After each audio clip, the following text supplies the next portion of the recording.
विठ्ठल आवडे प्रेम भाव. काय दर्जा आहे निळोबारायांचा, काय त्यांचा महिमा वानु वारंवार. या शेठजी हरिभक्त थोर भूमंडळी. ते या भूमंडळात बसा, मृदंगाचार्या शेजारी बसा, बसा पुढे सरकून बसा. ते या भूमंडळामध्ये पवित्र आहेत. बसा सर्जेराव दादा. त्यांची या भेटीचे अर्थ ब्रह्मादिका पूज्य सकळ लोका विश्वा झाले. ही संत ब्रह्मदेवाला सुद्धा आवडतात. कोण ब्रह्मदेव? हाडामासाचा कुंभार.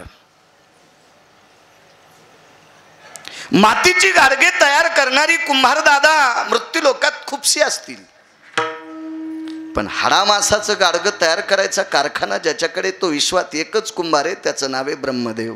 कुलाल हाडाचा बाप चाढाचा अखंड मडके घडी तोरे. अविरत गाडगे तयार करायचा कारखाना ज्याच्याकडे आहे. आतापर्यंत जेवढी कुंभार दादा असतील तेवढी गाडग्याला छिद्र ठुत नाहीत शेठजी, प्रल्हाद बाबा, सर्जेराव दादा. पण एकच जगाच्या पाठीवर कुंभार आहे, त्यानं गाडग्याला 9 छिद्र पाडले. 9 छिद्र पाडले. 9 उभं गाडगे. घरी गेल्यावर मोजा. काय प्रचंड विद्वान कुलाला असेल तो कुंभार असेल, पण त्याही कुंभाराला संतांची भेट आवडती. त्यांची या भेटीची अर्थ ब्रह्मादिका पूज्य सकळ लोका विश्वा झाले. का आवडतात? ब्रह्मदेव मृत्यू लोकात शक्यतो संतांनी इतके पूज्य नाहीत. का? ब्रह्मदेव एवढे विद्वान आहेत, पण जरा घोड चूक केली.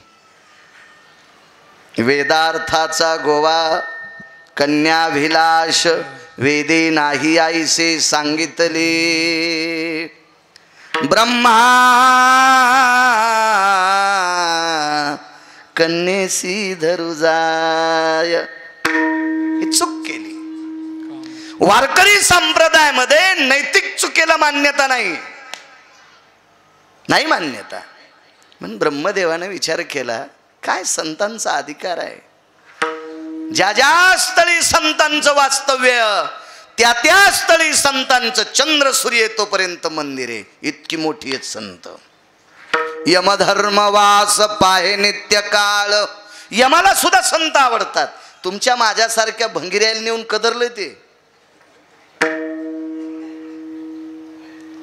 यमाला सुद्धा संत आवडतात. मने धन्य वेळ भेटतीये. ज्या वेळेला मला साधू भेटेल ती वेळ मी धन्य मानेल. हा संतांचा अधिकार आहे. उदात्त अंतकरणाने मला आशीर्वाद देत राहा. गिरगावचा बाळू बोलण्याचा प्रयत्न करेल. विठाला विठाला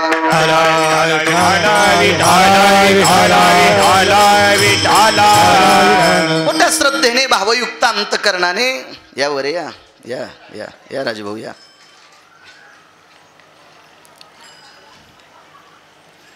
मोठ्या श्रद्धेनं भावयुक्त अंतकरणाने चालत असलेला हा ज्ञानयज्ञ गेल्या 14 वर्षाची दिव्य परंपरा आहे.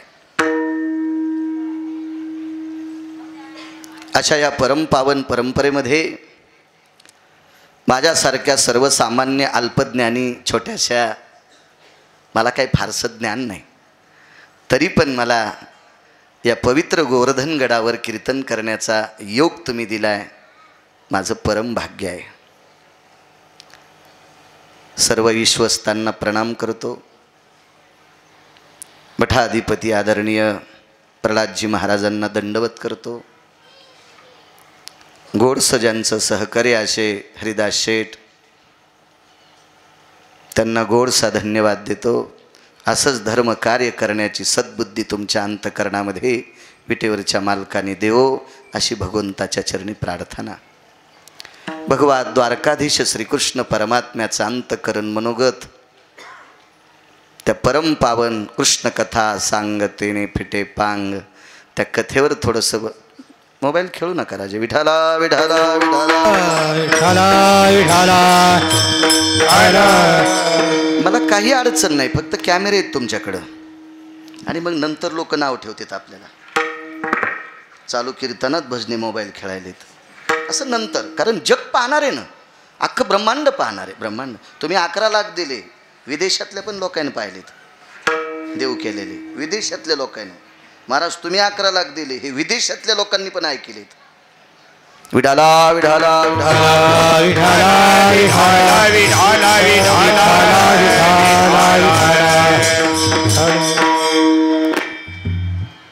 आणि ती श्रीमद भागवत कथा सांगण्याचा योग आदरणीय सर्जेरावजी ताठे त्यांच्या मातोश्रीच्या स्मरणार्थ ती कथा सांगण्याचा योग मला आला, ते माझं परम भाग्य. उपस्थित विनेकरी असतील, दोन्ही मृदंगचारी असतील, माझ्या ज्ञानोबाराय तुकोबारायच्या नावाचा टाहो फोडणारी ही वारकरी मंडळी असतील, चोपदार असतील, मस्तक माझा पायावरी या वारकरी संतांच्या. सज्जनांनो, आपला अमूल्य वेळ खर्च करून तुम्ही या धर्ममंडपात आलात. ज्ञानोबाराय तुकोबारायचा पायीक एक छोटासा वारकरी या नात्यानं तुमच्या चरणावर दंडवत करतो. साऊंडवाले तुम्हालाही धन्यवाद देतो, कॅमेऱ्यावाल्यांनो तुम्हालाही धन्यवाद देतो. माझ्या लग्नात एक पण नव्हता, तुम्हालाही धन्यवाद. गेवराई शिमी तथा हरिदास शेठ या परिसरातल्या सर्व भक्तगणांना खूपसा धन्यवाद देतो. राजेभाऊ नागरे सुद्धा आहेत, आदरणीय तारुआप्पा मेटे असतील, पंडितरावजी मेटे असतील, नुकतंच सरचिटणीस पद ज्यांच्याकडे आले असे आदरणीय ज्ञानेश्वर माऊली. कारण धानोरा आश्रमावर श्रीगुरु सर्वानंद सरस्वती महाराजांच्या आश्रमावर यजमानपद तुमच्याकडंच होतं माझं. वा, तुम्हालाही धन्यवाद. अधिक करून सर्व ज्येष्ठ श्रेष्ठ मंडळी, पंढरपूरकर महाराज असतील त्यांनाही प्रणाम. तुम्हा सर्व सर्वज्ञ वारकऱ्यांना प्रणाम करतो आणि माझ्या अभंगावर येतो. काय त्यांचा महिमा वानो वारंवार हरिभक्त थोर भूमंडळी. काय असेल संतांकडं की जेणेकरून निळोबाराय म्हणतात मी ते किती थोर आहेत, मी किती वर्णन करू, किती वर्णन करू. एक सांगू सज्जनांनो, देव कोणालाही सांगता येईल, देव कोणालाही सांगता येईल, पण माऊली संत आतापर्यंत देवाला सुद्धा कळाले नाही. म्हणजे किती मोठे आहेत संत, किती मोठे आहेत, अजून देवाला सुद्धा त्याचा पत्ता लागला नाही, इतकी मोठी संत आहेत. महाराज संतांच्या सुखाकरता, त्या सुखाचा आस्वाद घेण्याकरता विटेवरचा मालक वैकुंठात नालता. या सुखा कारणे देव वेडावला, वैकुंठ सोडून संत सदनी राहिला. वेडा झालाय, पागल झालाय, पिसा झाला देव संतांच्या सुखाकरता. त्यांच्याकडे जे सुख आहे ना, त्या सुखाची प्राप्ती करण्याकरता पागल झालाय. मला असं वाटतंय सुख जर संपलं असतं प्रल्हाद बाबा तर वैकुंठाला परत गेला असता, पण अजून सुखच संपलं नाही, याच्याकरता खाली आहे. त्या अर्थी संत इतके मोठे आहेत. विठाला विठाला विठाला विठाला विठाला.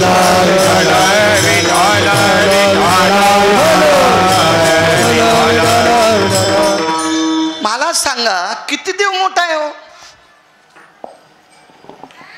मेनकापडासारख्या कातड्याची एकच बायको, तर माणसं तिला इतके मलपत आहेत, एकच एकच, तर त्याला 16,108 येतात. विश्वाचा बाप येतो तुम्हाला आणि मला. इथं किती दिवस ठेवायचंय आणि कोण्या दिवशी मळ्यात नेऊन फुकायचंय, ही ज्याच्या हातात ताकद आहे, एवढा मोठा आहे, तरी सुखाची कमतरता आहे. 10-5 एकरावाल्यानं कशाला कोंबड्या आणि उलट्या उड्या हाणायच्या, मग लईच मजा आहे. कोणी कोण मजा आहे तुझी.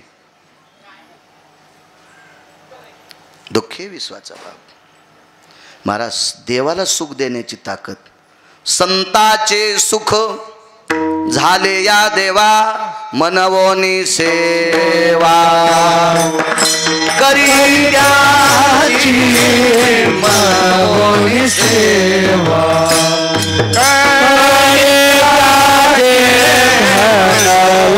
सेवा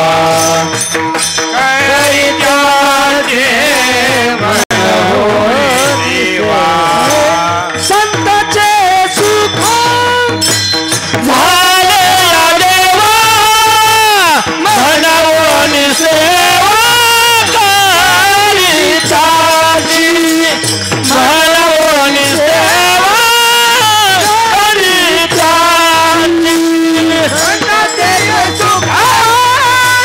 झाले या देवा म्हणावून सेवा करीताची म्हणावून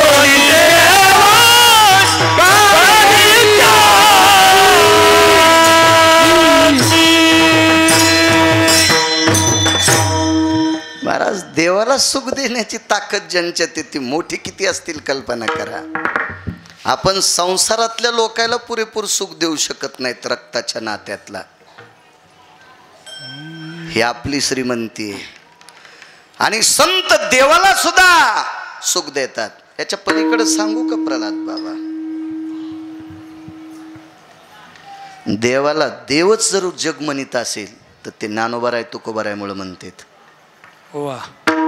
आमुची भावे तुझ्या देवपण, आमुची भावे तुझ्या देवपण, आमुची भावे तुझ्या देवपण, आमुची भावे तुझ्या देवपण. एका वितरण राही नाती, एका वितरण राही नाती, समर्थाशी नाही उत्तर स्मरण, समर्थाशी नाही उत्तर स्मरण, समर्थाशी नाही राती,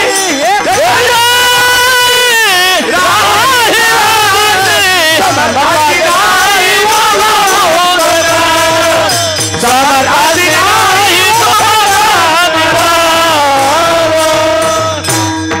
आमुचिया भावे, सिंगल उतर निघायची. आमुचिया भावे तुझं देवपण.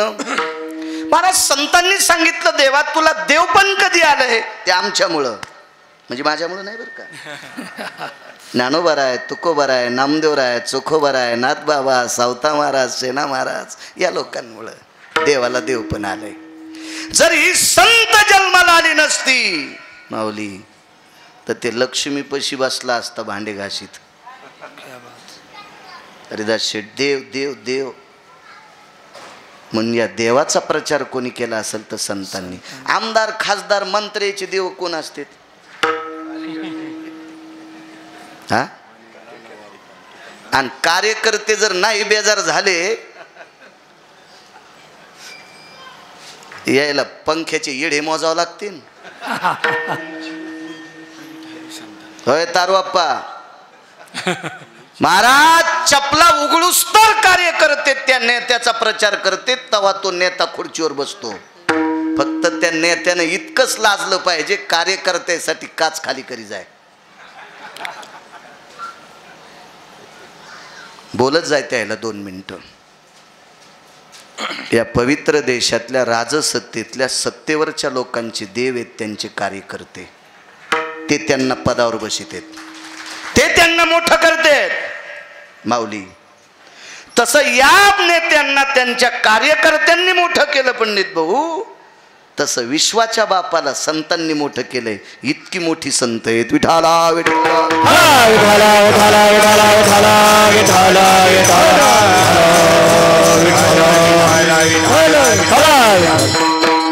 बरोबर आहे म्हणतात. मी किती वर्णन करू त्यांचं. इतकी मोठी संत आहेत, एवढी मोठी संत आहेत.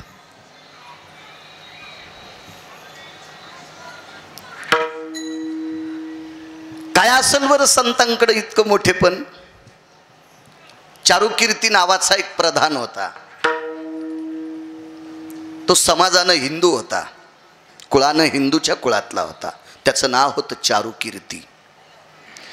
सरदार आहे, पण तो सरदार या पवित्र देशातल्या मुसलमानाचा होता. मुसलमानाचा सरदार आहे. उत्तर भारतामध्ये एक प्रांतीय राजा आणि त्या राजाचा सरदार आहे हिंदू समाजाचा. त्याचं नाव आहे चारुकीर्ती. आणि त्या चारुकीर्ती नावाच्या व्यक्तीला 2 संत भेटले, माऊली महावैष्णव ज्ञानोबराय आणि संत शिरोमणी नामदेवराय. तीर्थयात्रेकरता गेले ते, तीर्थयात्रेकरता. संतांचा महिमा किती मोठा आहे लक्षात घ्या. आणि ज्या वेळेला उत्तर भारतामध्ये माऊली महावैष्णव आणि संत शिरोमणी नामदेवराय गेले, तर संत शिरोमणी नामदेवरायने एका विहिरीतलं पाणी वरी आणलं. मोटरान नाही, मोठान नाही, दगड टाकून नाही,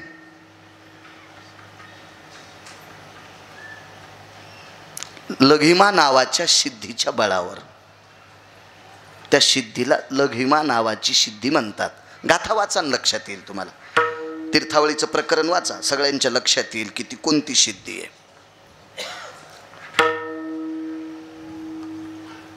तव खळखळो निकूप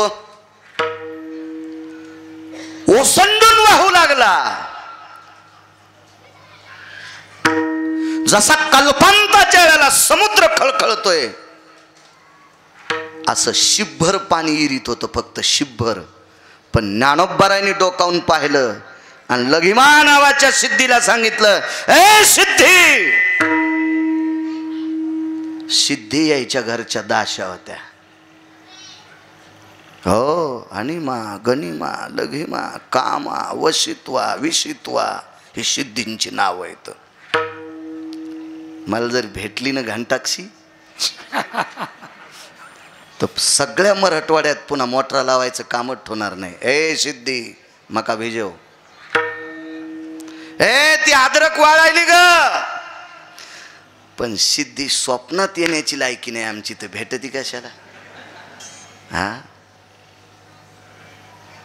पाणीच वरी आलं.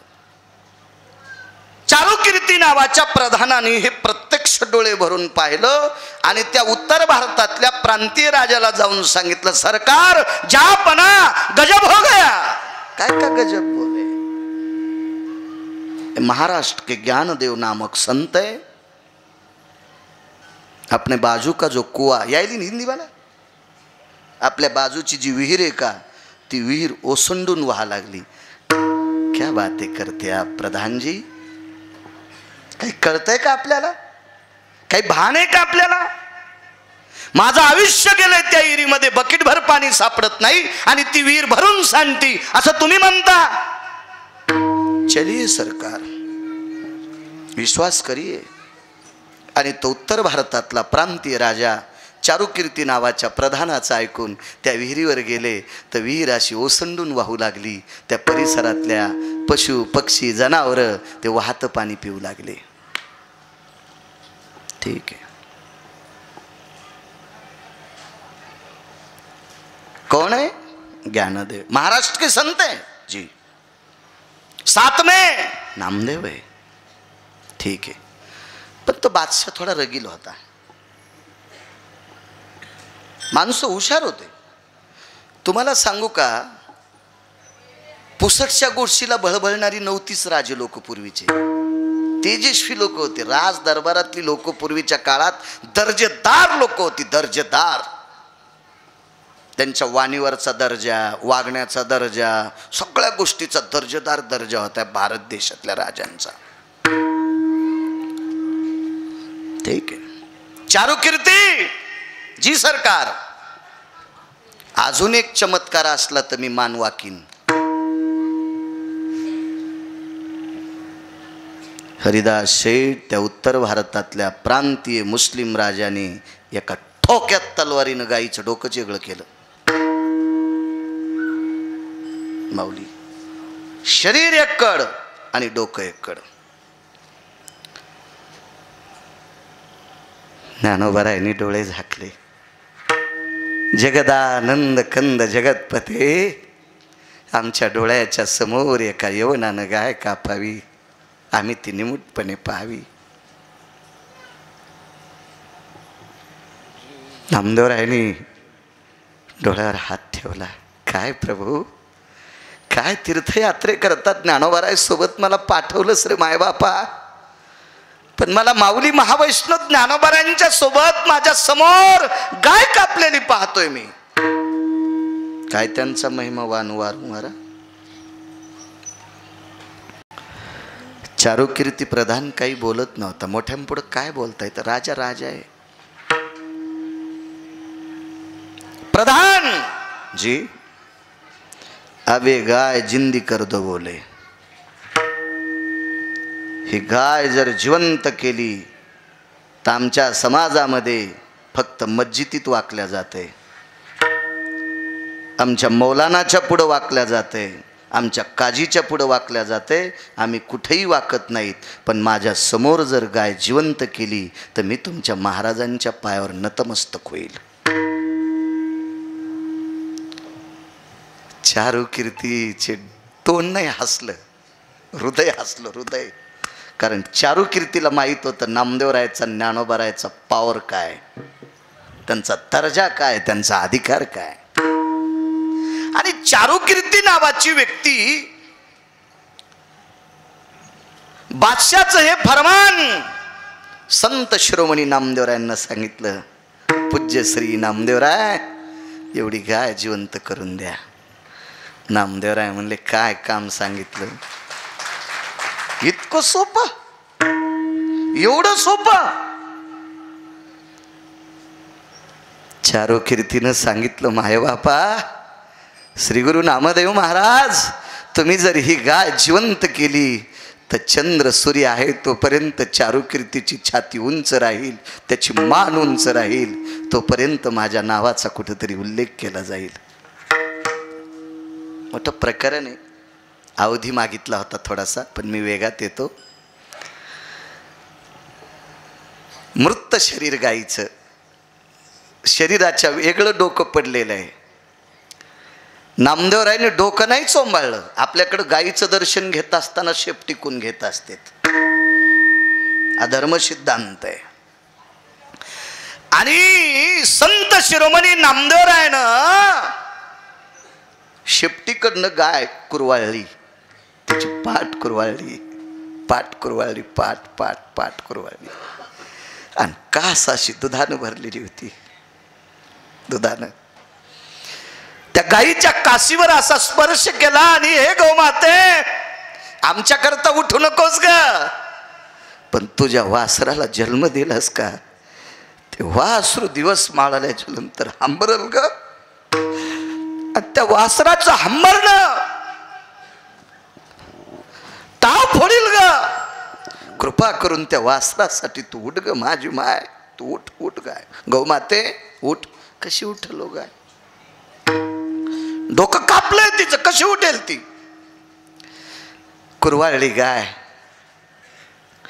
आणि तुटलेलं डोकं दोन्ही शिंगाला धरून उचललं आणि कापलेल्या शरीरापाशी डोकं लावलं आणि डोळे झाकून विटेवरच्या मालकाला सांगितलं, देवा आयुष्यभर तुला काय मागितलं नाही रे, काय मागितलं रे तुला आयुष्यभर? देवा तुझं कीर्तन करत असताना धोत्र नव्हतं नेसायला. देवा आपल्या संस्कृतीमध्ये करदुडा बांधतात, ते करदुडा सुद्धा नव्हता रे. सुंबाचा करदोडा रक्त्याची लंगोटी, सुंबाचा करदोडा रक्ताची लंगोटी, सुंबाचा करदोडा रक्त्याची लंगोटी, रक्ताची लंगोटी. मावाळवंटी कीर्तन करी, मावाळवंटी कीर्तन ये, मावाळवंटी कीर्तन ये. सुंबाचा करदोडा रक्त्याची लंगोटी, नामा वाळवंटी कीर्तन करी. सांगा प्रल्हाद बाबा, आपल्याला धोत्र घ्यायला दुकानात जायची गरज आहे का?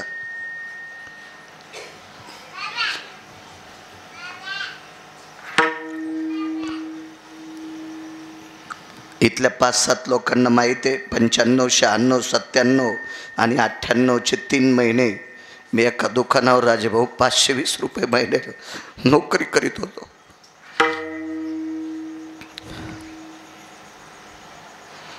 आज त्या बाळू महाराज जर मेला तो धोत्रात जळेल इतके कपडे दिले देवानं.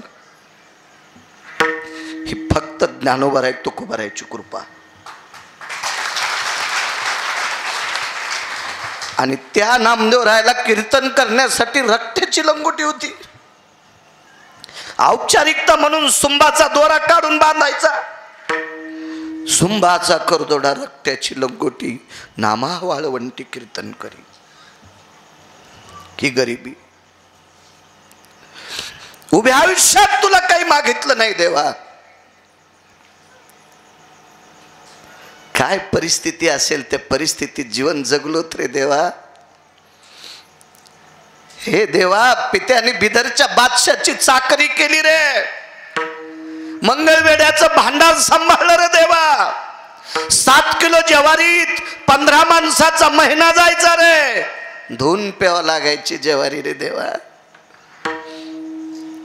अरे एक भांडभर पाण्यामध्ये 1 वाटीभर कण्या टाकून 15 लोक आम्ही प्यायचो रे कण्या. त्या मुठभर मीठ टाकून अशा परिस्थितीत जीवन जगलो. तुला काही मागितलं नाही रे देवा. देवा, ह्या गाईचं वासरू घरी आहे रे.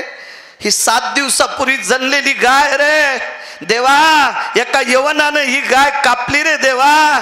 जाऊ दे रे देवा, पण हिच्या वासराची काय परिस्थिती होईल. डोळे झाकून ते डोकं गाईच्या जवळ चिटकवले आणि नामदेवराय डोळे उघडतात तेवढ्या अवकाशात गाय उठून उभी राहिली.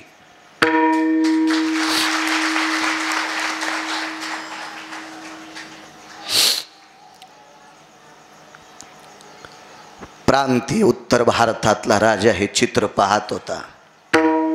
इंशाअल्लाह ला इलाहा इल्लल्लाह. हे खुदा, हे परवरदिगार, क्या रहमत है तेरी. क्या रहे मैं उनमें से. हाथ लगाने के बाद मुर्दा गौ माता जिंदा हो जाती है. क्या हाथ में ताकत है उनके. ती ताकद माझ्या संत शिरोमणी नामदेवरायाच्या हातातली होती. डोक्यावरची पगडी हरिदास शेठ काढून टाकली आणि उत्तर भारतातला प्रांतीय राजा मुसलमान संत शिरोमणी नामदेवरायाच्या पायावर लोटांगण घालत होता. लोटांगण घालत होता. महाराज, ही ताकद या संप्रदायातल्या लोकात आहे म्हणून मालक पहिल्या कडव्यात म्हणतात. काय त्यांचा महिमा वर्ण वारंवार. काय त्यांचा महिमा वर्ण वारंवार. काय त्यांचा महिमा वर्ण वारंवार. काय त्यांचा महिमा वर्ण वारंवार. काय त्यांचा महिमा वर्ण वारंवार. काय त्यांचा महिमा वर्ण वारंवार. काय त्यांचा महिमा वर्ण वारंवार. काय त्यांचा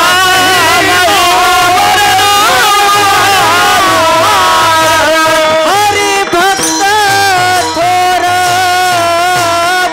भूमंडळी. हरी भक्त थोर भूमंडळी. त्यांची ये भेटी अर्थ ब्रह्मादिका. त्यांची ये भेटी अर्थ ब्रह्मादिका. हरी भक्त थोर भूमंडळी. हरी भक्त थोर भूमंडळी. त्यांची ये भेटी अर्थ ब्रह्मादिका. त्यांची ये भेटी अर्थ ब्रह्मादिका. काय त्यांचा महिमा वानो वारंवार. हरी भक्त थोर भूमंडळी. हरी भक्त थोर भूमंडळी. काय त्यांचा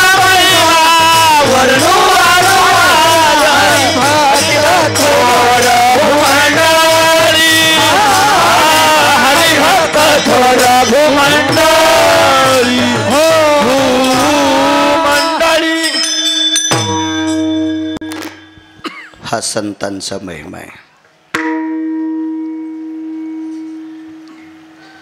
या पवित्र भारत देशात एक वेश्या होऊन गेली. तुम्ही भरपूर ऐकले असत्याल. काही काही न 150 एकर जमिनी फुकल्या. पण माझ्या वाचनात 5च वेश्या आहेत, त्याच्यापैकी एक सांगतो.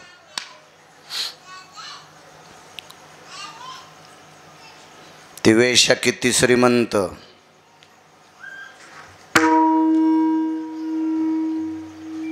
त्या वेश्येकडे इतकं सोनं होतं, तिने एके दिवशी प्रांतातला राजा बोलून घेतला आणि राजाला सांगितलं, राजा तुमच्याकडे संपत्ती किती आहे. राजा म्हणला, दुष्काळ जर पडला तर 2 वर्ष आपला प्रांत मी जगू शकतो इतके गहू ज्वारी मका हरभरा तूर माझ्याकडे आहे. तिनं सांगितलं, राजे माझ्याकडे एवढी संपत्ती, आपल्या प्रांतातल्या माणसाला सगळ्याला सोन्याच्या चपलां सोन्याचे बुट करते इतकं माझ्याकडं सोनं आहे. या भारत देशातली वेश्या बुवा, वेश्या वेश्या इतकी श्रीमंत.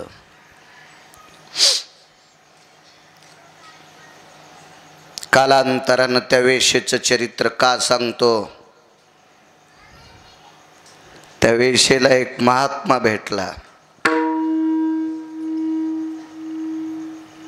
दुपारची वेळ आहे. त्या पवित्र परिसरात ती फिरत होती. झाडांची फुलं तोडायची, डोक्याच्या तुंब्याला ती फुलं खोसायची, एखाद्या फुलाचा सुगंध घ्यायची. आणि ती वेश्या अशी चालत असताना त्या रस्त्याने एक साधू चाललेला आहे. साधू, शांत साधू. पण त्या वेश्येनं साधूच्या चेहऱ्याकडे बघितलं तर साधूच्या चेहऱ्यावरचं तेज सूर्याच्या प्रकाशाला लाजविल इतका साधू तेजस्वी होता. आणि ती वेश्या त्या साधूवर मोहून गेली. नाव शोधा, कोण असेल तो महाराज. तो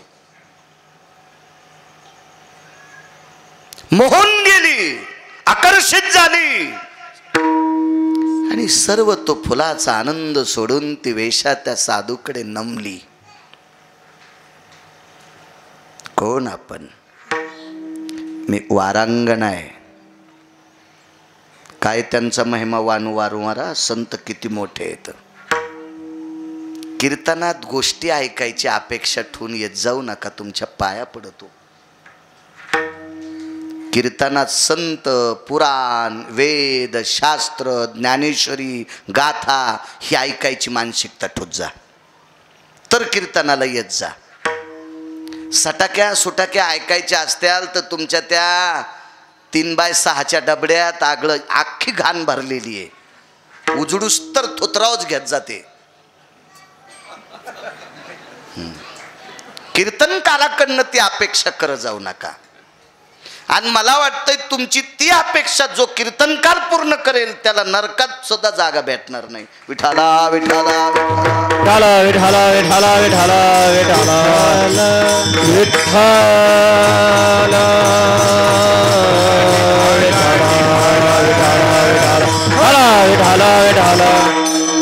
कारण का या परंपरेचा दर्जा किती मोठा आहे. महाराज तुम्हाला सानिध्य लागलं श्रीगुरु महंत भीमसिंग बाबांचं, बरोबर आहे ना. तर भीमसिंग बाबांचे गुरुवरे श्रीगुरु भगवान बाबा किती मोठे असतील हे नंतर विचार करा. श्रीगुरु भगवान बाबांचे शिष्य किती मोठे होते हे ध्यानात ठेवा. तर श्रीगुरु महंत भीमसिंग बाबांचा एक अभंग ऐकिला. तुळशीच्या वनी जनी उकलती वेणी, 13 रागात अभंग. एका रागात सुरू केला आणि तो राग सोडून लगेच दुसऱ्या रागात जायचा आणि ध्रुवपद पुन्हा पहिल्या रागात यायचं. येता येतं का हो महेश, येता येतं का. हरिपाठातलं पुढचा तुकडा म्हणला तर मागचा सापडायला वान्यराव आणि फासोळ्या खाजी तू, वान्यराव आणि फासोळ्या खाजी तू. मागचं काय आणि कोणाला विचारू तू, माग भिताडे. तर पहिल्या रागातून 13व्या रागात जाऊन पुन्हा पहिल्या रागात यायची सामान्य ताकद आहे. तर या देशातला गायन क्षेत्रातला भारत रत्न पुरस्कार भेटलेला आदरणीय वैकुंठवासी स्वर्गीय कैलासवासी सत्यलोकवासी लताबाई भीमसिंग बाबांच्या चरणावर लोटांगण घालीत होत्या. लोटांगण.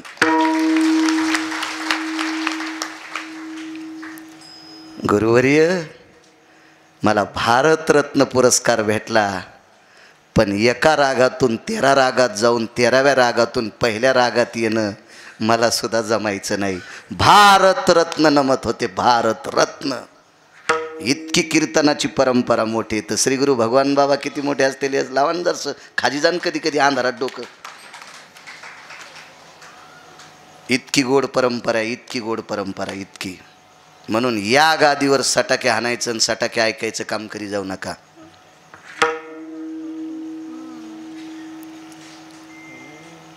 चला. नमली वेशा कोण आपण? ही वारांगण आहे. वारांगणा शब्द ऐकल्याबरोबर माय शब्द तोंडातून पडला. माय माय माय माय. किती सुंदर होती ती वेशा. ती संध्याकाळी पौर्णिमेच्या दिवशी बोलत असताना प्रल्हाद बाबा तिच्या दाताच्या प्रकाशाला पौर्णिमेचा चंद्र लाजत होता. इतकी तिच्या दाताचा प्रकाश सुंदर होता. त्वचा किती सुंदर असेल कल्पना करा.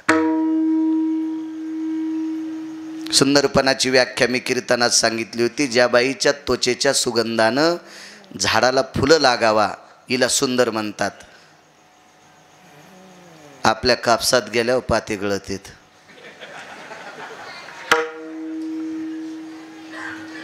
ही सुंदरपणाची व्याख्या नाही. झाडाच्या फांद्या लहरी देत होत्या. दंतपंगती झळकत असताना आकाशातले तारे लाजत होते. आणि एवढ्या मोठ्या स्त्रीने एका व्यक्तीवर प्रसन्न व्हावा आणि त्या व्यक्तीने तिला माय म्हणावा, हा वारकरी संप्रदायाचा दर्जा आहे. ही संप्रदायातल्या लोकांच्या तात्विक विचाराची पकड आहे. ही बैठक आहे त्यांच्या विचाराची. वांद्रे उंदरे कपडे घालणं, बोंबलं तिकडं तिकडं उसातल्या डोकरायसारखं फिरणं ही संप्रदायाची बैठक नाही. अख्खा संसार मातीत घालशीन हरामखोरा. हिशाबात राय. आपण ज्या भाकरी खातो प्रल्हाद बाबा, ह्या भाकरीवर ज्ञानोबा आहे तुकोबरायची जहागिरी आहे. आणि त्या भाकरी खाऊन जर आम्ही हरिशेठ चुकीचं काम केलं तर ती जहागिरी इतकी कडक आहे, इतकी कडक आहे. यायनं यमाच्या बोकांडीवर पाय दिलाय. आम्हाला तुडवायला किती वेळ लागन. जगा काळ खाय आम्ही माथा दिला पाय. इतकी ताकद आहे महाराज या संतांकडे. माय शब्द वापरला. माय माय. अरे तिनं दुसरा प्रश्न केला.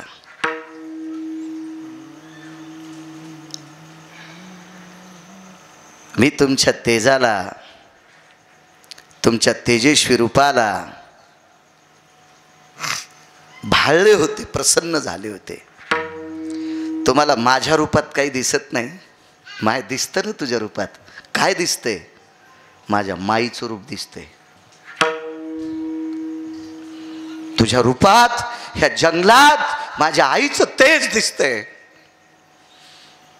महाराज प्रांतातल्या लोकायला चपलान बुट करील इतकं सोनं तिच्या जवळ होतं. ती खुरपायला नव्हती गेली, ती ऊस तोडायला नव्हती गेली, ती अद्रक खांदायला नव्हती गेली. त्यानं या देशातल्या बलाढ्य श्रीमंताच्या पुढं नाचून तितकं सोनं कमिलतं. आणि ती बाई एका साधूच्या पुढं नतमस्तक झाली.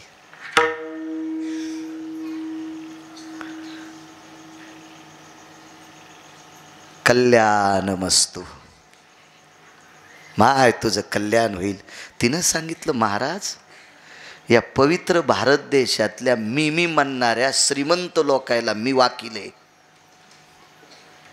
आणि मी तुमच्या पुढे नतमस्तक हो नाही, फक्त कल्याण होईल असा आशीर्वाद. काय देऊ माय, आमच्याकडं दुसरं काय आहे? माझ्या उद्धाराचा मार्ग सांगा. माय तू वारांगणा आहेस का? वेश्या आहेस? हो. काय नियम आहे तुझ्या जीवनात? काही नाही. आजपासून एकच नियम कर. सूर्य मावळल्याच्या नंतर जर तुझ्याकडं कोणी आला तर त्याला भाऊ आणि बाप समजून काढून देत जाय, आणि सूर्य असताना जर कोणी आला तर त्याची सहचरणी म्हणून रात्रभर सेवा करत जाय. पण सूर्य मावळल्याच्या नंतर जर कोणी आला, किती बी एक ट्रकभर सोनं जरी घेऊन आला तर त्याला बाप आणि भाऊ म्हणी जाय. इतकं घेऊन टाक, चंद्र सुरू येपर्यंत तुझं नाव जिवंत राहील. महात्मा निघून गेला. कोण महात्मा होता? शोधा घरी गेल्यावर. तुम्हाला गिरगावच्या बाळूची शपथ आहे. आपल्या भारतीय संस्कृतीतल्या काही गोष्टी लक्षात घेत जा. किती पवित्र संस्कृती आपल्या देशात. या देशातली वेशा सुद्धा एका साधूच्या पुढे नतमस्तक होती. काय सिद्धांत आहे महाराजा, काय पवित्रता आहे, काय महाराज साधूचं जीवन गोड असते.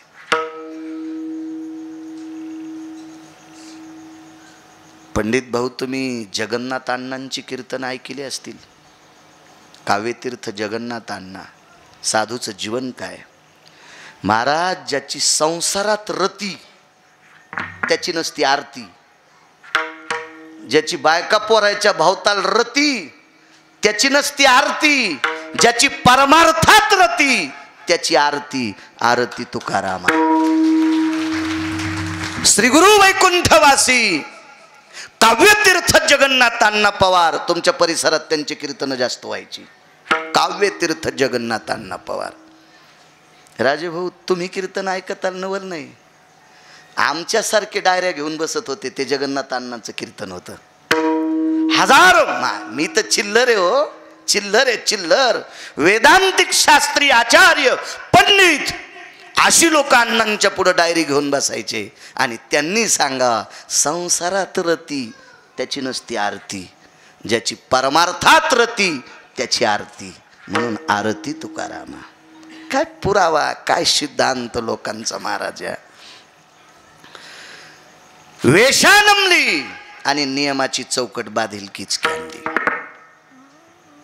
साधू पुढे गेले. सांगितलं, महात्माजी एक विनंती आहे. महाराज, प्रांताला चपला होतील इतकं सोनं कमवणारी बाई श्रीमंत किती असेल कल्पना करा. पण टच टच रडत होती. Touch touch. गुरुवर्य, ज्या दिवशी सूर्यास्त झाल्याच्या नंतर कोणी आला तर त्याला भाऊ आणि बाप म्हणून पाठवून देईल. पण ती रात्र कशी काढू, मला जागायची सवय. विषय मला अंधार पडल्याबरोबर उजडत आहे. मी करू काय? एकच काम कर, सूर्य मावळल्यावर स्नान करायचं आणि दुसऱ्या दिवशी उजडेपर्यंत भजन करायचं. एका निष्ठावंत वारकऱ्यांनी कामाला वेशा लावली. तो नियम चालू झाला. काय वानवातन, काय त्यांचा महिमा वानू वारंवार.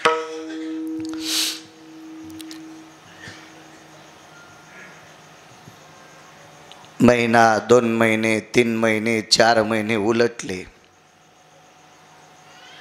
एक दिवस सूर्य मावळला, स्नान आटपलं आणि स्नान आटपल्याच्या नंतर भजना करता पायामध्ये घुंगरं बांधली. भजन करून नाचायचं बरं. पायात घुंगरं बांधली आणि घुंगरं बांधून नाचत असताना बाहेरून आवाज आला, कोणी आहे का? खिडकी लोटली. ए उदय, माझ्यापेक्षा श्रीमंत मधात आहे का? तिनं सांगितलं, माझ्या पुढं असा श्रीमंत आहे की त्याच्यासारखा श्रीमंत जगात कोणी नाही. प्रतिमा ठेवली होती देवादिदेव भगवान शिवशंकराची, आणि त्याच्या इतकं मोठं जगात कोणी माऊली. हत्तीवर सोनं आणलंय, हत्तीवर. अरे एका प्रांताला सोन्याचा पत्रा झाकता येईल इतकं आणलंस तरी आजची रात्र तुला नाही. आज तुझ्याकडं बाप आणि भाऊ म्हणून बघन गेली वापस. मग आता ही लोक आल्यावर अडथळा होऊ लागला. माणूसच नव्हतं कोणी. मग त्या जंगलात एक माकड आलं आणि त्याला, त्या माकडाला काही खाऊ घातलं, त्याच्यावर प्रेम केलं आणि ते माकड जीव लावू लागलं. त्याला एकच काम सांगितलं, सूर्य मावळल्याच्या नंतर मी स्नान केल्यावर जर कोणी आलं तर त्याला हातान करायचं. तिनं माकड का ठुलं? ती हुशार होती, तिनं रामायण वाचिल तर. कारण तिला माहित होतं माणूस जर ठुला आणि येणाऱ्या माणसानं सांगितलं तुला किलोभर सोनं देतो, तर त्यानं मागच्या दराजातून मधात आणला असता. इतके माणसं बेईमान आहेत आणि वानर बेईमान नाहीत. एका वानराला 7.5 कोटी घरं देऊ केले फक्त एकदा रावण म्हणण्यासाठी. तर ते माकड पुढच्याला म्हणलं 7च कोटी आहेत तुमच्या मालकाकडं, सगळे दिले, त्याचं नाव तर घेतच नाही, पण ते जर पुढून आला तर त्याच्याकडे बघून लघवी पण करीत नाही.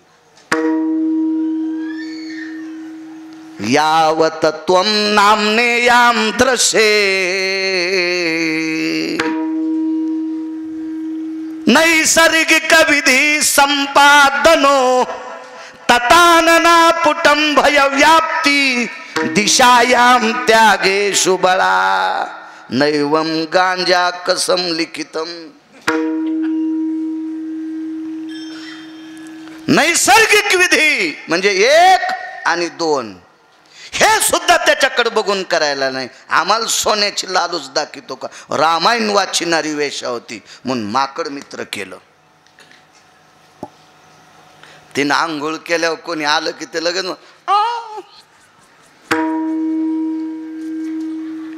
ती म्हणायची हाकलून दे ना, जाई ना हानदांडा. आता माकडाला बोलता येतं की ते इतकंच करीन.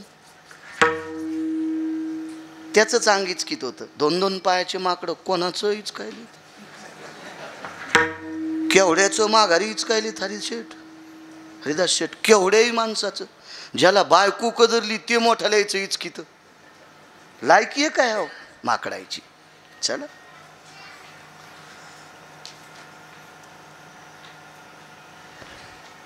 एका प्रांतातून जाताना एक कोंबड मित्र केलं. एक कोंबड मित्र. आपल्या संप्रदायात कोंबड पवित्र आहे का? नाही. वैकुंठवासी ज्ञानसूर्य धर्म भास्कर श्री गुरु वक्ते बाबा म्हणायचे कोंबडा आपल्या संप्रदायात निषेध सांगितलं. आणि या वेशेनं कोंबड मित्र केलं. दर्जा किती वारकरी संप्रदायाचा लक्षात घ्या. दर्जा किती मोठा आहे, किती मोठा दर्जा आहे. कानिळोबाराय म्हणतात काय त्यांचा महिमा वारंवार. हे कोंबडा आणि माकड आहे. कालांतरानं प्रांतातल्या सगळ्या श्रीमंताला कळालं की दिवस मावळल्याच्या नंतर गेल्याच्या नंतर डोंगरा इतकं जरी सोनं दिलं तर बाई बाप आणि भाऊ म्हणून काढून देती. जाणच बंद केलं. आता माकडानं कोंबड्यानं काय काम करायचं राजू? बाई हुशार होती बेटा. हो तुमचं काम संपलंय. आता मी भजन म्हणत असताना नाचते ना, तुम्ही माझ्यासोबत नाचायचं. माकड आणि कोंबड तिच्या भजनात नाचायचं. काय अनुताप झाला हो. इतका अनुताप झाला, इतका अनुताप झाला, इतका अनुताप झाला. संपूर्ण कामाची वासना जळून गेली. विषयाला विस्तू लावला. आणि तीच बाई एके दिवशी या पवित्र मासामध्ये भगवान विश्वनाथाच्या दर्शनाकरता काशीला गेली. श्रावण चालू आहे ना, जरासं त्या महिन्यावर बोलावं आपण. यायला वेगळा श्रावण वाटतो. उठलं की महादेवाच्या अंगावर घागरभर पाणी. असा नसतो, सर्दी होईन त्याला. कधी कधी कपाळाच्या महादेवाला बी टायमाला जीव घाली जा. महादेवाला पाणी घालायली पप्याचा बाप तसाच ड्युटीला गेला आणि तिथं जाऊन वडापाव खाऊ लावला. वाव वाव वाव वाव म्हणलं वडापाव. म्हणलं दात काढायला काय झालं? हे आमच्या महादेवाला गेल्या आणि जिता महादेव तसाच पाठीला का वाटोळीनं. वा रे वा, तो वाटोळीशी लग्न केलं. मी दुपारीच सांगितलं, ज्याच्या जीवनात बायको सात्विक आहे, जंगलात जा चिळ आली तरी म्हणायचं मी स्वर्गात आहे. आणि ज्याच्या जीवनात बायको कर्कश आहे, सोन्याच्या बंगल्यात राहिलं तरी म्हणायचं मसनवाट्यात जळायलो. कर्कशे संगती दुःख उदंड फजिती. महाराज ज्यांच्या जीवनात पत्नी सात्विक आहे ते अधिक. हे माहिती आहे का तुम्हाला? सांगतो पुन्हा. हा पुरावा जर बाजूला ठेवतो आणि येतो मागे. शांती ब्रह्म एकनाथ महाराजांना श्रुती नावाच्या पत्रकारांनी प्रश्न केला, पंढरपुरातला मालक 36 वर्ष तुमचे धोत्र धुवाला होता, ते तुमच्या बळावर का तुमच्या पत्नीच्या बळावर? तर शांती ब्रह्म एकनाथ महाराजांना सांगितलं, श्रुती माते, माझ्याकडे 36 वर्ष जगाचा बाप धोत्र धुवाला नव्हता, माझे धोत्र धुवाला तो होताच, पण माझ्या पत्नीचे लुगडे पण धुत होता. मग माझ्या भक्तीमुळं थांबला का गिरिजा त्यांच्या पत्नीचं नाव होतं, माझ्या पत्नीच्या श्रद्धेपोटी थांबलाय हे मला विचारू नकोस, तू पंढरपूरला जाऊन त्यालाच विचार. तर श्रुती माता विश्वाच्या मालकाकडे गेली, जाताना गरुडानं आडिली, हे कुठं निघाली? जसे मंत्र्याची पिये असतात ना, तसा पंढरपुरातल्या मालकाचा पिये गरुड, त्याच्यापाशी कान धरल्याशिवाय मधात प्रवेश येत नाही. कान धरून या नाचे न गरुड पारी. मग ती पिये म्हण तू जरा हिशोबात हे, तेव्हा कोणता मंत्री, कोणता महाराज, हरिदास शेठ, कोणता व्यापारी, कोणता शेतकरी, कोणता शिक्षण क्षेत्रातला बटन दाबून कोण्या दिवशी मळ्यात फुकायचा हे ज्याच्या हातात आहे त्या मंत्र्याचा पिये गरुड. चले जाओ बोले अंदर. प्रभू ये श्रुती ये. काय ग, तुम्ही शांती ब्रह्म एकनाथ महाराजांच्या घरी 36 वर्ष काम करायला होतात, मग भक्तीचं सूत्र नाथांचं मोठं होतं का गिरिजा काकींचं होतं? भगवंतानं सांगितलं, श्रुती, गिरिजाबाईचं नाव ऐकल्याच्या नंतर मला बोलता येत नाही ग. इतकं त्या माऊलीनं माझ्यावर प्रेम केलं. श्रुतीचं प्रश्नाचं उत्तर संपून गेलं, उत्तर संपून. एक सांगू, पंढरपुरातला मालक मी देव आहे असं सांगून नाथांकडे काम करत नव्हता.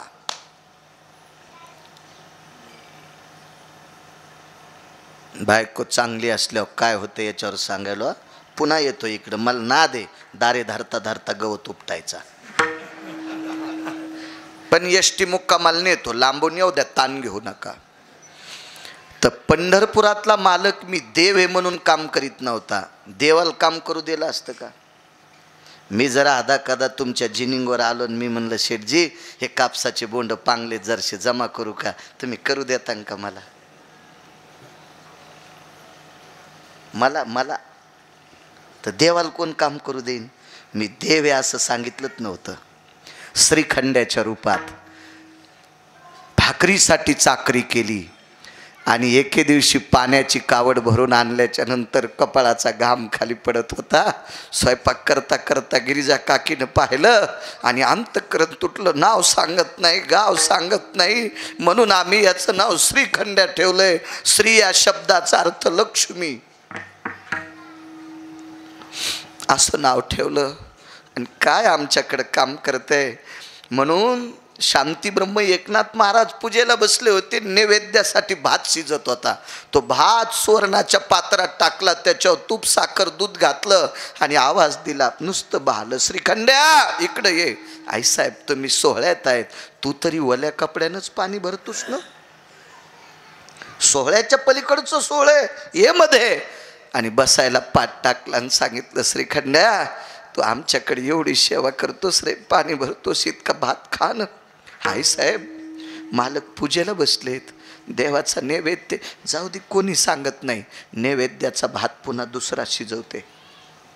पण जेव रे बाळा, जेव माय, तू पाणी भरताना तुझा घाम पाहिला ना रे, पोटात तुटतंय रे, माझ्या पोटात तुटतंय. भगवान जेवत नव्हते. तर आईसाहेबांनी सांगितलं, श्रीखंड्या मला एकुलता एक हरिपंडित नावाचा पुत्र आहे, तुला त्याची शपथ आहे, जेव बाळा. जगाच्या मालकानं भात खावा आणि पवित्र गोदावरीच्या पात्रात उक्साबुक्शी रडावं. गोदावरी मातेनं विचारलं, प्रभू रडता का? गिरिजा काकींचं माझ्यावर इतकं प्रेम आहे. हा प्रसंग श्रुतीनं ऐकल्याच्या नंतर लक्षात आलं, एका वारकऱ्याची पत्नी इतकी पवित्र, याच्याकरता जगाचा बाप त्यांच्या इथं कपडे धुवाला. माझ्या माईनं तुम्ही तितक्या पवित्र असल्या की नवऱ्याचं नाव चंद्र सूर्य येतोपर्यंत वाढतंय. माझ्या माईनं ही पवित्रता ठेवा. विठाला विठाला विठाला विठाला विठाला विठाला विठाला विठाला विठाला. अशा पवित्र मासामध्ये विश्वनाथाच्या दर्शनाकरता काशीला ती वेशा गेली. प्रल्हाद बाबा काशीला गेली ती वेशा. काशीला गेल्याच्या नंतर तेजस्वीबाई माहीत नाही कोणाला वेश आहे, गठुडं भरून घेतलं सोन्याचं, हिऱ्या माणिकाचं. पुजाऱ्याला सांगितलं हिऱ्या माणिकाची पूजा आहे आज. माझ्याकडं शिवमूठ तांदळाची नाही, तिळाची नाही, जवाची नाही, गव्हाची नाही, मुगाची नाही, हिऱ्याची शिवमूठ आहे. शिवमूठ असती ना आपल्याकडं, प्रत्येक सोमवारी पंचांगावर काल निर्णयावर मूठ सांगितली असती बायकांनी, ती समर्पित करायची असती. भंगिऱ्यानं सांगितलेलं ना काय ऐक जाऊ, आपल्या ज्ञानोबराय तुकोबरायनं सांगितलेलं ऐक जा, आपल्या पुराणानं सांगितलेलं ऐक जा, देव तुमचं चांगलं करेल. हिऱ्या माणिकाची शिवमूठ समर्पित करायचं. पुजारी प्रसन्न झालं, आई आहे माताजी. पण पूजा सुरू केल्याच्या नंतर आटपली पूजा आणि आरती करायच्या टायमाला तीन पुजाऱ्याला सांगितलं, माय 2 मित्र आहेत त्यामध्ये घ्यायचे,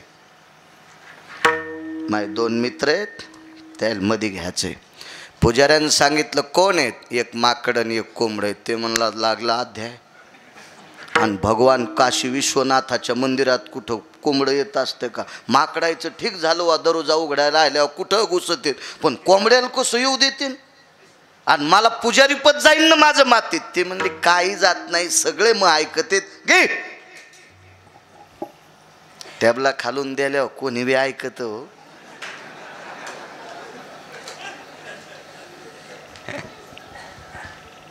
ते म्हणला पण देवाच्या पिंडीजवळ कोंबडं येऊ देणार नाही, त्या कोपऱ्यात उभं राहीन. पण कोंबड्याला लय नाद असतो म्हणले उकरायचा. तुका म्हणे झाली कोंबड्याची परीन, पुढेची उकरी लाभ नाही. ते म्हणले ते बाकीचे कोंबडे, आमचं कोंबडं उकरीत नाही, नाचत आहे. माकडाला लय उड्या हाणायचा नाद आहे म्हणले. टाक्या फोड्या प्लॅस्टिकच्या, पत्राचे दुर्ण केले, लय माकडं उड्या हाणतेत. म्हणले आमचं माकड उड्या हाणीत नाही, नाचत आहे.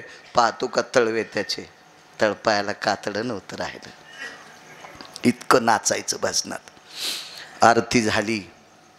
आरती झाल्याबरोबर मंत्रपुष्पांजली झाली आणि शिवजीच्या अंगावर मंत्रपुष्पांजलीचे तांदूळ पडल्याबरोबर ते तांदूळ त्या वेशेच्या अंगावर काही पडले, माकडाच्या अंगावर पडले. कोंबडं वंचित राहिलं. पण आदळल्याला तांदूळ एक त्याच्याजवळ गेला आणि एकच खाल्ला. त्यालागी विमान पाठविले. हे कोंबडन माकड त्या बाई सगट विमानात. विमानात गेल्याबरोबर यमधर्माची कॅसेट गुंडाळली. अरे बाप रे, पहिल्यांदा नियम बदललाय. कोंबडं विमानात, कोंबडं विमानात, कोंबडं. ह्या टपराच्या विमानात नाही. आमच्या परिसरातलं बापाची 9 एकर जमीन विकून मलेशियात वाढदिवस करायला गेलं बोंबले, भिकार चोट कुठलं. आणि तिकून येताना 1,18,000चं कुत्रं हरामखोरानं विकत आणलं विमानात. आणि मला म्हणला कुत्रं विमानात आणलं. मी आणलं वा वा वा वा, कायच 2 पायाच्या कुत्र्यानं 4 पायाचं कुत्रं मलेशियातून आणलं रे बापा. या टपऱ्या विमानात, या टपऱ्या विमानात, टपऱ्या कोणी बसत. एकदा आम्ही द्वारकेला चाललो विमानात बसून, आणि माझ्याजवळ एक बाई आली. मला नंतर कळालं ही बाई आहे म्हणून, बोलण्याहून याच्याहून, नाही तर कपड्याहून मला वाटलं बुवाच आहे का नाही. बरंच झालं जय हरी नाही घातला, थुत्रीत आणली असती 3 माया, पण मी घालीत नाही मनानं. कशाला आपण नादी लागायचं, फुकट कळण शेंडी वळवळ काय करायचं आपल्याला त्याच्यावर. आणि मग थोडा वेळ विमान असं चालल्याच्या नंतर फुसकून एक जणानं शिंक दिली. मी म्हणलं पलीकड्यानं दिलं नाही, हिनं दिलं नाही, म्या दिलं नाही, इकडे ऐकू येत नाही. कोणतीन टिश्यू पेपर काढ आणि त्याचं नाक पुसलं. तिच्या पोटावर पिशवी होती, पिशवीत कुत्र्यात पिलू होतं.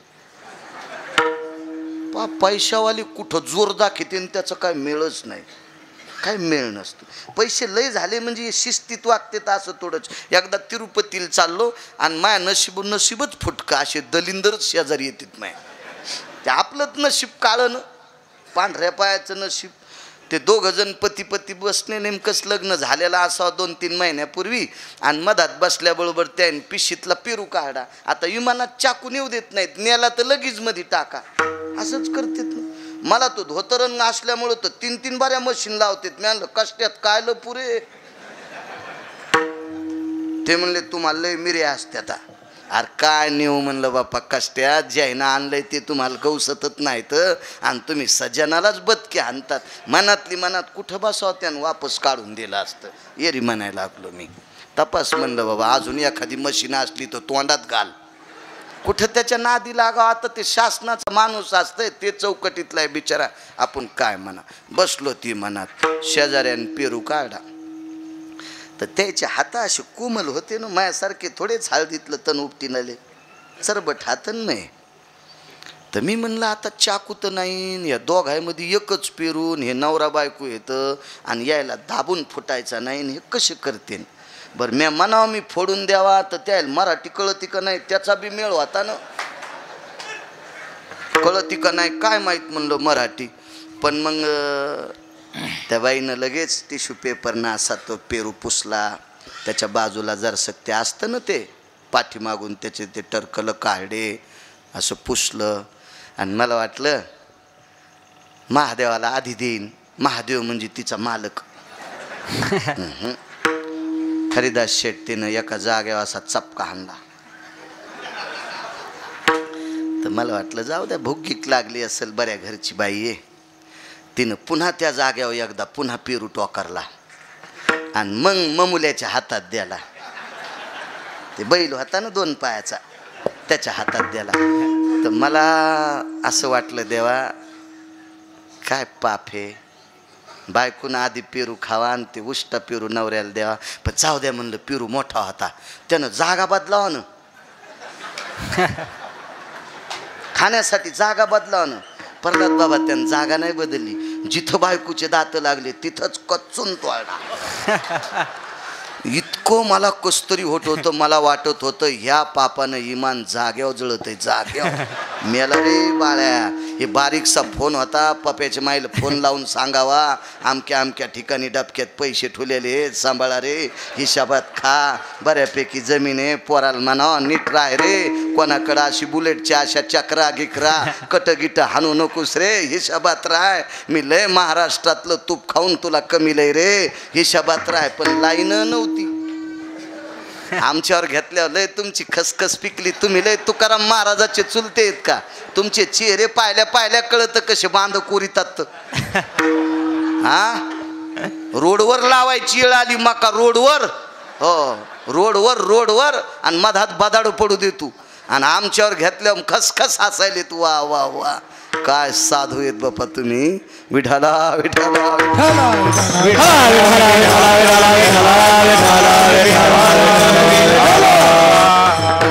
काय शिस्त. कोणी बसायलंय कोण्या विमानात? टपऱ्या सर्जेराव दादा. पुष्पक विमानात माकड कोंबडन वेश्या. यमधर्मानं विचार केला, श्रुती एकत्रित आहेत, काय करायचं.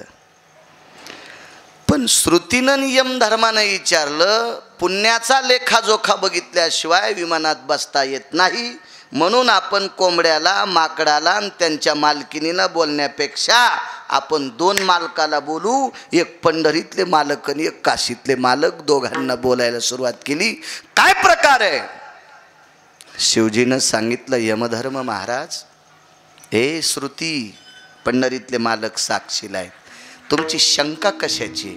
आमची एक शंका आहे म्हणले, वेश्या विमानात बसली याच्याबद्दल काही ताण नाही, त्या वेशेचं नाव आहे महानंदा, तिचं नाव आहे महानंदा. वेश्या विमानात बसली याचं तिळ मात्र शंका नाही, कारण तिला एवढा अनुताप झालाय, एवढा पश्चाताप झालाय. पश्चातापेन शुद्धता, अनुतापेन शुद्धता. पण माकड आणि कोंबड विमानात कस काय? पंढरीतल्या मालकानं सांगितलं, यमधर्म महाराज, आम्हाला एखादं दुसरं कोंबडं दाखिता का ह्या कोंबड्याच्या व्यतिरिक्त? तर ते म्हणले, प्रभू खाली जावं लागेल, स्वर्गात दुसरं कोंबडं कशाचं आलंय? चला खाली. खाली पाहायला आले तर त्या कोंबड्याच्या पायाला नख होते. हरिदास शेठ नख. काशीतल्या मालकानं पंढरपुरातल्या मालकानं सांगितलं आम्हाला एखादं माकड दाखिता का? हो म्हणले, मेटे जळगावला आताच होते झाडाव. मग माकड पाहिलं तर त्या माकडाच्या पायाला नख होते. निब्बर टक काळी जर पायाची त्वचा होती. चला म्हणले वरी. काशीतल्या मालकाने आणि पंढरीतल्या मालकाने श्रुतीला आणि यमधर्माला सांगितलं तुम्ही खालच्या कोंबड्याचे पाय पाहिले आणि वानराचे पाय पाहिले, आता ह्या माकडाचे आणि कोंबड्याचे पाय पहा. तर वैकुंठात विमानात महानंदेपाशी बसून गेलेल्या विमानातल्या कोंबड्याला नखच नव्हते. प्रल्हाद बाबा त्या माकडाच्या पायाला त्वचाच नव्हती. तर यमधर्मानं विचारलं विमानात बसून आले हा प्रश्न तर लांबच आहे, पण कोंबड्याचे नख कुठं गेले आणि वानराच्या पायाची त्वचा कुठं गेली हा प्रश्न उद्भवला. शिवजीच्या 11 डोळ्यातून पाणी आलं आणि सांगितलं यमधर्मा हे श्रुती, ह्या महानंदेच्या पुढं भजनात हे कोंबडं नाचू नाचू याचे नख तुटले आणि ह्या वानरानं नाचू नाचू पायाची त्वचा संपली.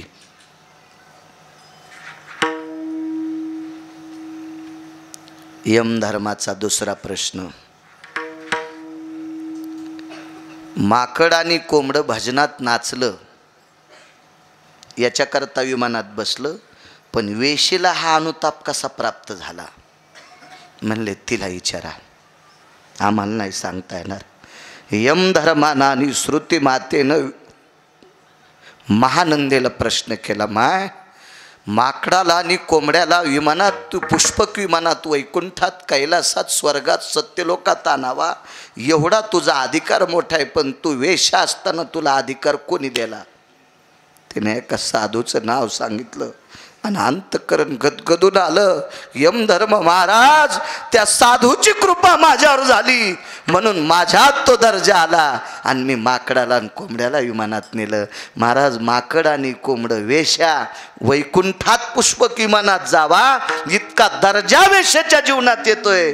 ती प्रल्हाद बाबा कृपा साधूची आहे म्हणून मालक पहिल्या कडव्यात म्हणतात, काय त्यांचा महिमा वारंवार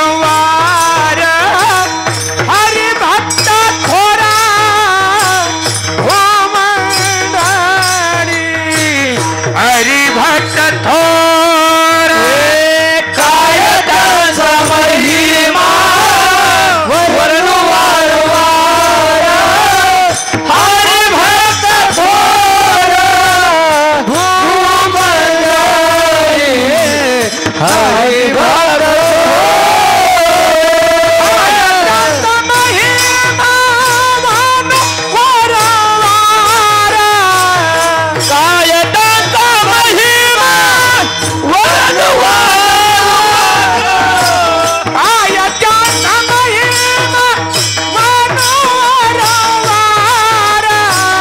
काय त्यांचा महिमा वारंवार, काय त्यांचा महिमा वारंवार, हरी भक्त थोरा हो मंडळी, हरी भक्त थोरा.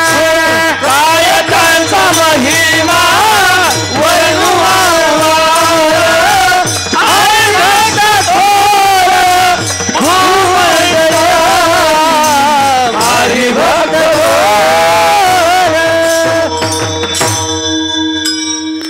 ताकद आहे महाराज संतांकडे.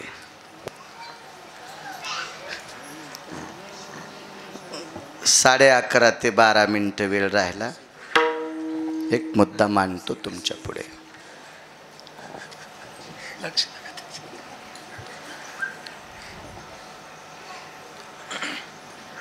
तुम्ही 11 लाख देऊ केले, प्रत्येक उमऱ्याला 11,000 सांगितले शास्त्रीजीनं. मी बसून ऐकलं ना तिथून. तुम्ही तर दिले 11 लाख.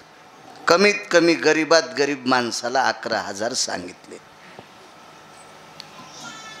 आमच्या बाजूला एक गाव आहे परभणी जिल्ह्यात, त्यांनी 97 लाख रुपये दिले. तुमच्या गावासारखीच भूमी आहे, त्याला पण जास्त काळी नाही. आमच्या शेलू जिंतूर तालुक्यातलं परभणी जिल्ह्यातलं गाव आहे.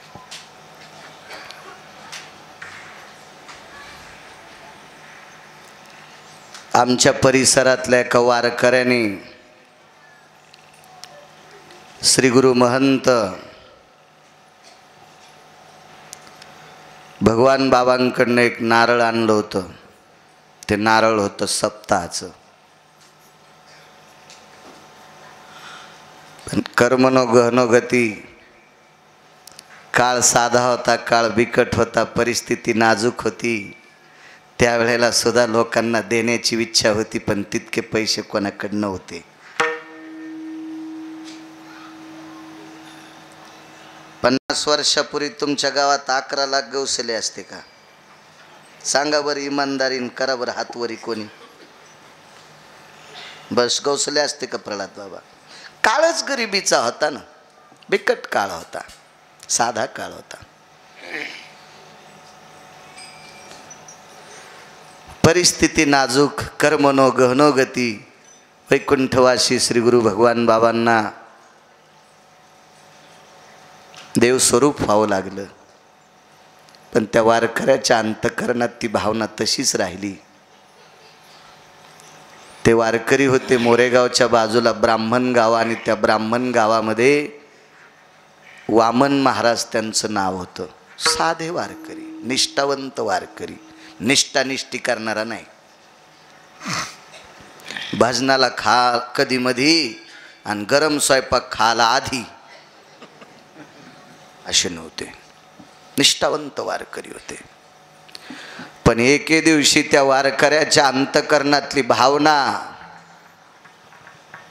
मोरेगाव नावाच्या गावामध्ये पालकर आडनावाचा एक माणूस होता, पालकर. त्या व्यक्तीकडे इच्छा प्रगट केली, सांगितलं, राजे हो, सप्ताह करायची इच्छा आहे हो. आमच्या मंदिरात खूप दिवसापासून नारळ बांधलेले, चिमण्या, खडुळी, त्याच्यावरचा कपडा तोडून काढाय. काय हरकत नाही म्हणले, या वर्षीच्या उन्हाळ्यात सप्ताह करू. ठरलं. तेव्हा आता सप्ते मोठे होत असतील, मी त्या सप्त्याला वर्णन करत नाही असं सोडून द्या. पण त्या काळात झालेल्या सप्त्या इतकं वर्णन आताच्या कोण्याच सप्त्याला मी मोठं म्हणणार नाही. कारण आता चाळ आहे, आणि चाळ असल्यावर कोणी डाळ घालीत असतं राजे भाऊ. हो आपा, कोणी डाळ घालत असतं, कोणी बी. त्या काळामध्ये 350 क्विंटल ज्वारी जमा झाली. 350 क्विंटल ज्वारी. चपाती औषधाला नाही, औषधाला फोटो काढायसाठी चपाती नाही.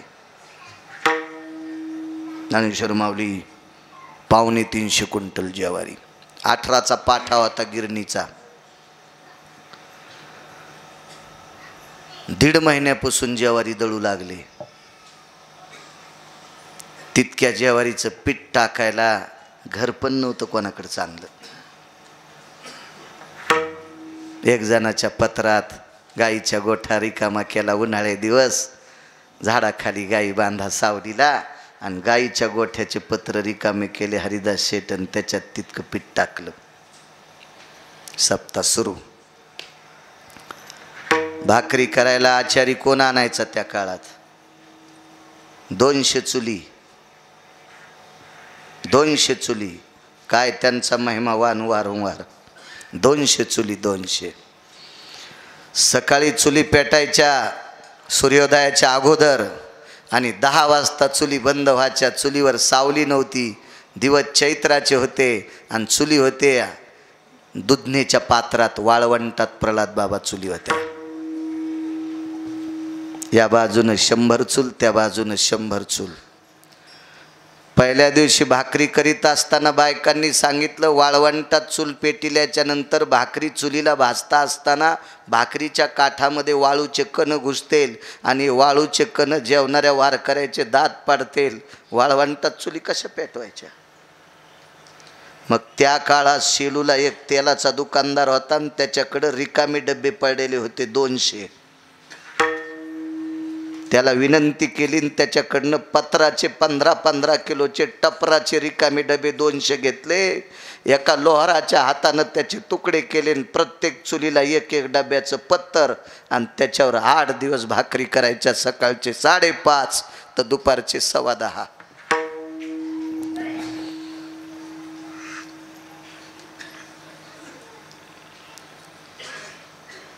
काठी टेकीट एका वारकऱ्याने यायचं. त्या वारकऱ्याचं नाव होतं श्री गुरु महंत भीमसिंह बाबा.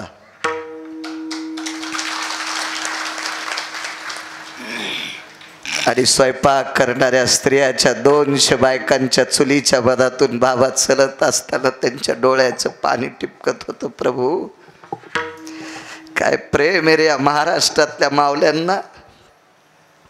संताविषयी देवाविषयी किती करुणा आहे, किती दया आहे, किती जिव्हाळा आहे या बायकांना.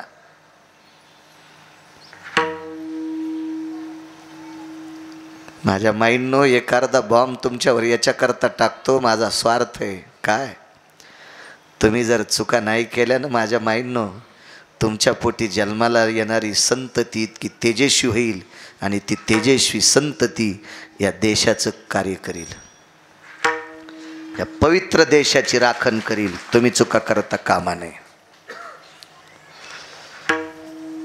हा देश 2 गोष्टींनी मोठा आहे. पहिली गोष्ट या देशातली स्त्री पवित्र आहे म्हणून मोठा आहे, आणि दुसरी गोष्ट या देशातले संत दर्जेदार आहेत म्हणून मोठा आहे. ओळख या देशाची, या देशाची ओळख माझ्या माईंनो तुम्ही आहात, तुम्ही आहात, तुम्ही आहात.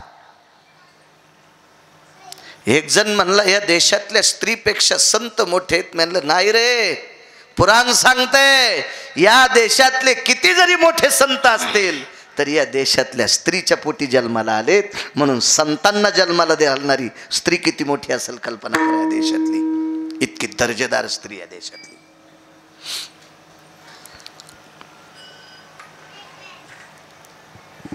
आणि 10 वाजल्याबरोबर आकाशाकडे बघायचं आणि चोपदाराला सांगायचं असं काठी हालून बंद करा म्हणून चुली.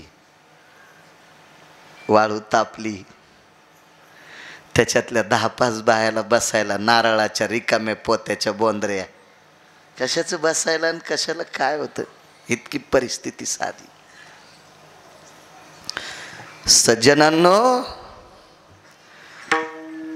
सकाळच्या 5:30 ते 10:15 पर्यंत ज्या बाईनं भाकरी करायची पण त्या बाईनं एक सुद्धा भाकरी लपून ठेवायची नाही. इतका वागण्याचा दर्जा होता, इतका वागण्याचा दर्जा होता, इतका दर्जा होता वागण्याचा. एवढाच पुरावा आहे का?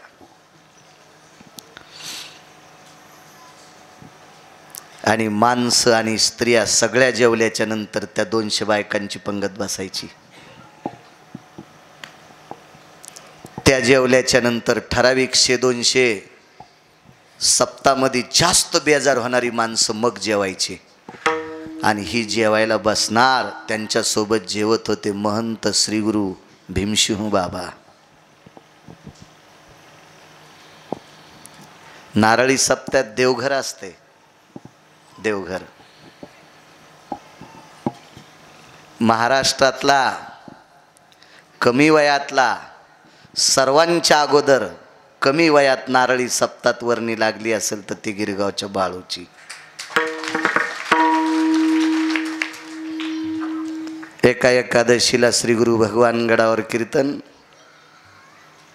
22 कापशीला कीर्तन, कोटरबनच्या सप्त्यात कीर्तन, हिंगणीच्या सप्त्यात कीर्तन, शिंगोरीच्या सप्तात नारळी सप्तात कीर्तन. जिथं 47 क्विंटल खोबऱ्याची आमटी होती. 47 क्विंटल खोबरं नुसतं आमटीला.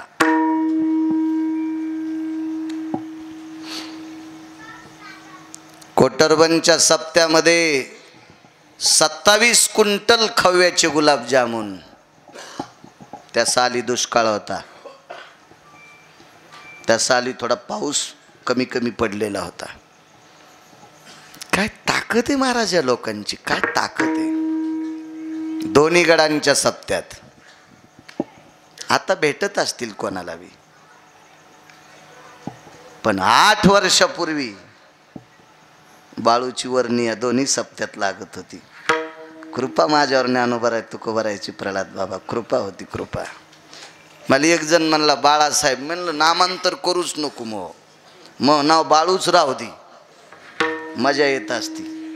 हो ते बाळासाहेब गिळायसाहेब मन नको, ते भूषणन ते लावू, ते मन ग ते चिटकूच नको, ते चिखल चिटकिल्याला वाळला की गळत असतो, बाळूच राहू दे.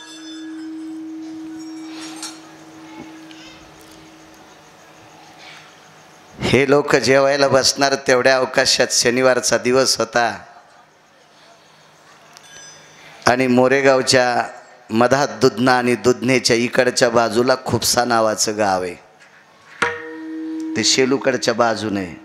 आणि शनिवारी बीट लवकर आटपलं सर्जेराव दादा आणि सगळ्या हमालाईने आडत्याला सांगितलं, हरिदास सेठ बीट लवकर घ्या, आम्हाला सप्त्यातला प्रसाद खायला जायचे. एका माणसाला एक भाकर दिल्या जायची, भाकर जाड मात्र, आणि ती भाकर पात्रावर कुस्करायची, दुरण औषधाला नाही, आणि त्या भाकरीवर त्या कुस्कऱ्यावर मग ते वरण रिचवायचं. त्याच्यात वरण होतं, भेंड्या होत्या, वांगे होते, 10-5 नमुन्याच्या डाळी. कशाच्या इतक्या डाळी आल्यात, ज्यानं जे देईन ती डाळ सगळ्या मिसळ्याचं ते वरण, आमटी म्हणायची त्याला, ती त्याच्यावर रिचवायची. महाराज घरी 3-3, 4-4 भाकरी खाणारा हमाल एका भाकरीचं खबं खाल्ल्याबरोबर त्या प्रसादात इतकी ताकद होती की त्यानं ढेकरच द्यायचा, इतका तो प्रसाद चविष्ट होता. उतरली माणसं, काही हमाल होती, काही सामान्य माणसं होती, आणि अशी काही भक्त परिवार.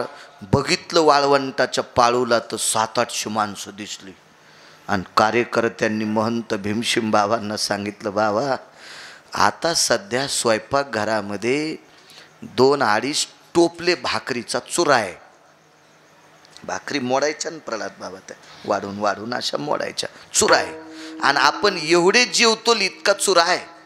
पण आता हे 500-700 लोक भरतील, यांना जेव काय घालायचं. महंत भीमशिम बाबानं सांगितलं, काळजी करू नका, अजून मी प्रसाद घेतलेला नाही. काय स्वतःच्या वागण्याचा दर्जाची किती किती किती मोठी स्वयंदात किंमत होती बघा. इच्छाशक्ती किती दांडगी होती. अरे मी प्रसाद घेतला नाही अजून, येऊ द्या, माझे गुरुवर सांभाळतील, काय करायचं त्याचं. तर विश्वास किती दांडगा होता पा. विश्वास हे तो करी स्वामीवरी सत्ता. आपल्या गुरुवर तितका विश्वास असला पाहिजे. काय त्यांचा महिमा सांगतोय. आणि मग ही सगळी लोक आली, पण हे 100-200 कार्यकर्त्यांचे चेहरे पाहिल्यावर त्याच्या लक्षात आलं, पंक्ती संपल्या रे, आपल्याला प्रसाद भेटत नाही. मग कानकोंड्यावानी होतं ना माणूस, जरा असं काचाटल्यावानी होतं. आणि सगळ्यांची चेहरे पडली हरिदास सेठ. श्रीगुरु भगवान आपलं श्रीगुरु महंत भीमशिम बाबांनी पाहिलं आणि सांगितलं, बाळा होत बसा रे, बसा, गुरुवर एक काय द्यायचं ते देतील. 800-850 लोकांच्या पंक्ती बसल्या. आणि चोपदाराला सांगितलं, एखादी शाबीत भाकरी आहे का रे. चोपदारानं सांगितलं, आम्ही स्वयंपाकघरातल्या सगळ्या भाकरीचे चुरा उचललाय आणि टोपल्यात भरलाय आणि स्वयंपाकघर झाडून काढे, शाबीत भाकरीच नाही. पण एका चोपदारानं सांगितलं, शाबीत भाकरी एक आहे देवघरात, जिथं ज्ञानोबा राहायचा, तुकोबा राहायचा, श्रीगुरु भगवान बाबाचा, हे 3 फोटो मांडलेले होते. आणि तो नैवेद्य ठेवलेला होता, शाबीत भाकरी, आणि त्याच्यावर जराशी आमटी उलीशी शिपडलेली, द्रोण नाही काय नाही थोडीशी, आणि तुळशीचं पान ठेवलेलं होतं. काठी टेकीट टेकीट टेकीट महंत सद्गुरू भीमसिंह बाबा देवघरात आले आणि लोटांगण घातलं.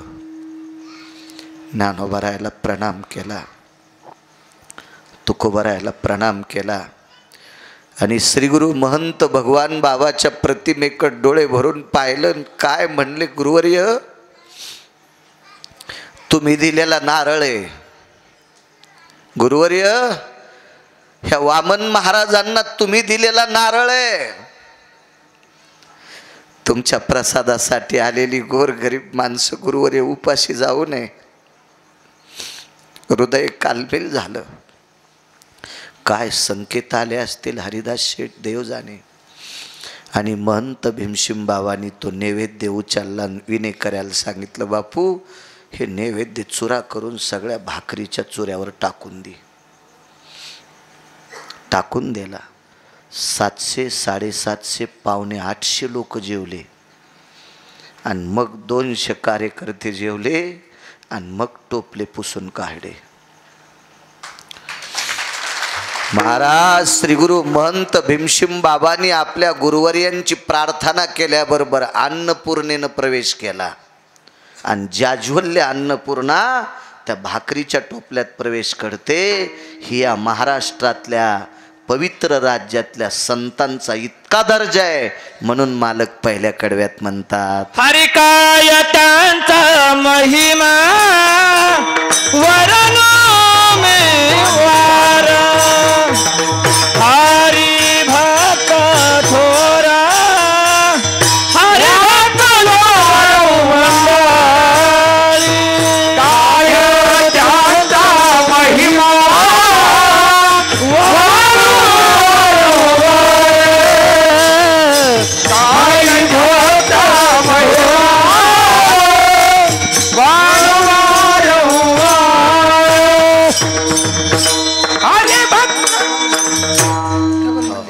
असू द्या असू द्या असू द्या. काय होतं माहिती आहे का, मळणी यंत्रात जास्त सोयाबीन घातलं की गचा धरीत. आकारात लोटायचं, ते गचा पकडीत नाही. म्हणून हा संतांचा दर्जा आहे. महंत प्रल्हाद महाराज या देशातल्या संतांनी वेशेवर कृपा केली, विमानात गेली, नवल नाही. या देशातल्या संतांनी एका तृतीयपंथी माणसावर कृपा केली, टोल नाक्यावर टाळ्या वाजविणारा माणूस. आणि त्याला गोड बोलून पंढरपूरला नेलं. पंढरपूरची आंघोळ घातली,